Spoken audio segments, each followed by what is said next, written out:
जय माता दी दोस्तों।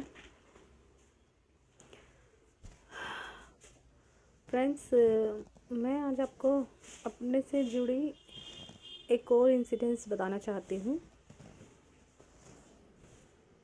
मैं नहीं जानती कि क्या होता है, कैसे होता है, या कब क्या बताना होता है, मुझे कुछ नहीं पता।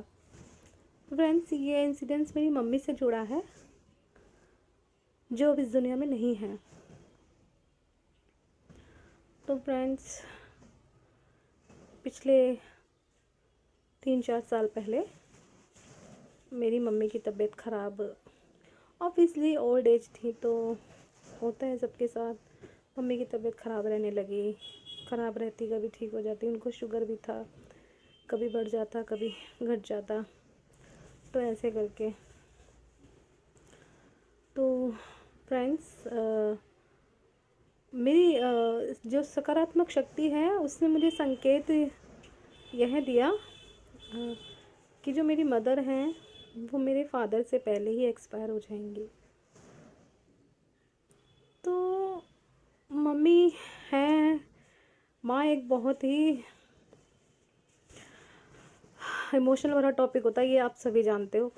मम्मी हैं, लेकिन जब एज हो जाती है, बीमार रहते हैं, तो शायद कहीं ना कहीं मन में एक खटका रहता है कि काश बिना ही तबीयत ख़राब हुए भगवान ऐसे ही उनको ले ले अपनी शरण में। पर कहते हैं कि उन्होंने जो लिख दिया वह लिख दिया।